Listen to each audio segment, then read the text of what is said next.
Cuando era pequeño me encantaba jugar al billar, sobre todo al billar francés, o sea, el de las carambolas, porque es el que permite mayor maestría.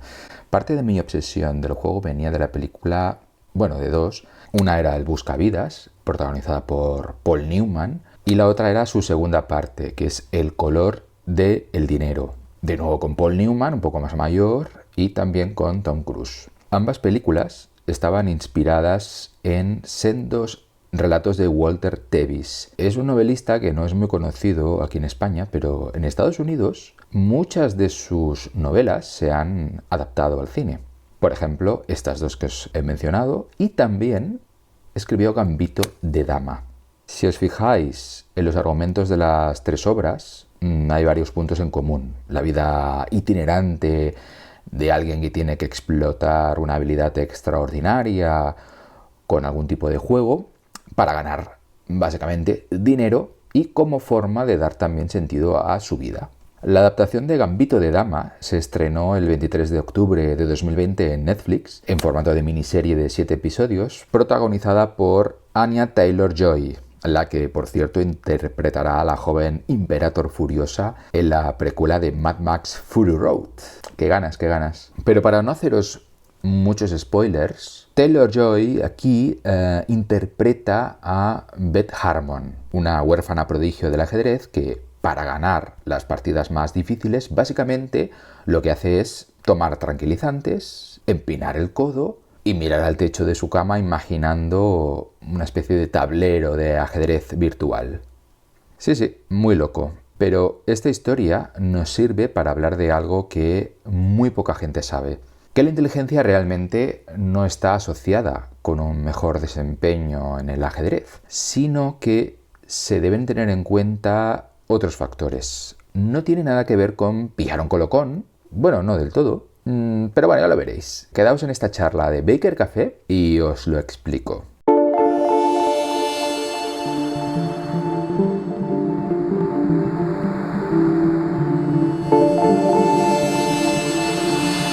La inteligencia no es un factor determinante a la hora de convertirse en un ajedrecista de talla mundial, y de hecho los grandes ajedrecistas no son necesariamente más inteligentes que la vecina del quinto. Bueno, teniendo en cuenta que la vecina del quinto no es una maestra ajedrecista, claro. Lo dicho, el CI, el cociente intelectual, no predice el rendimiento en el juego del ajedrez, tal y como ya analizó Geoff Colvin en su libro El talento está sobrevalorado.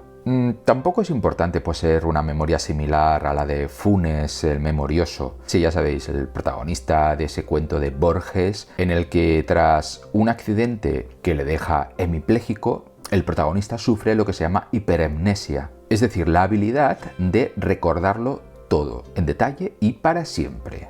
No hace falta tampoco sufrir de esto. La diferencia crucial entre un excelente jugador de ajedrez, como la protagonista de Gambito de Dama, y uno mediocre estriba fundamentalmente en la forma en que los expertos en ajedrez contemplan el tablero de ajedrez, en contraposición a cómo lo hacen los aficionados. Para los aficionados, en el tablero pues hay dispuestas diversas piezas individuales, pero para los expertos ahí no hay piezas, sino que ven formaciones, ven patrones, como si no vieran las letras de un texto, sino que solo vieran las palabras, incluso las frases. O sea, ven algo así como os decía, patrones, como esas sucesiones de letras que percibe Neo en Matrix en cuanto se da cuenta que es el elegido. Patrones y conexiones. Ahí está la clave para aprender a jugar bien. Porque estableciendo patrones puedes recordar mejor cualquier cosa, tal y como explica David Brooks en su libro El animal social. Es más fácil recordar una historia que un montón de letras aisladas. La pericia tiene que ver con establecer conexiones internas de modo que pequeñas informaciones se conviertan en informaciones de mayor dimensión interconectadas. Aprender no tiene que ver solo con acumular informaciones aisladas, es interiorizar las relaciones entre informaciones. También de esta forma los grandes jugadores recuerdan mejor el tablero y también la disposición de las piezas. Si a un grupo de personas se les muestra una serie de tableros en los que han dispuesto entre 20 y 25 piezas, solo los grandes maestros recordarán la posición de cada pieza del tablero. Los jugadores corrientes, sin embargo, recordarán unas 4 o 5 piezas. Porque los grandes maestros, como os decía, no ven piezas, sino que ven un lienzo en el que cada pieza es una especie de mancha, como un píxel de color, que acaba formando finalmente un lienzo, una pintura. Por esa razón, Beth Harmon, la protagonista de Gambito de Dama, se toma tranquilizantes y empina el codo mientras se pasa la noche mirando el techo de su cama.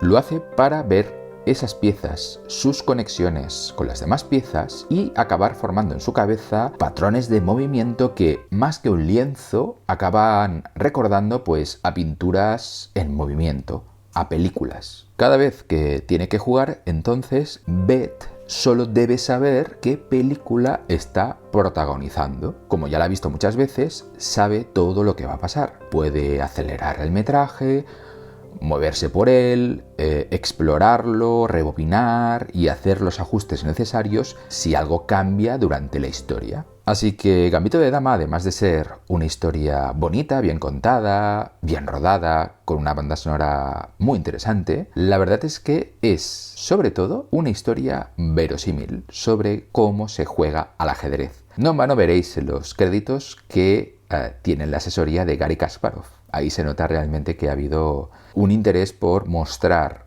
los entresijos del juego del ajedrez de la manera más plausible posible. Así que tanto si os gusta el ajedrez como si no, os recomiendo que veáis esta serie, que como os digo es una serie muy bonita, muy bien contada y sobre todo muy realista, al menos en algunas cosas.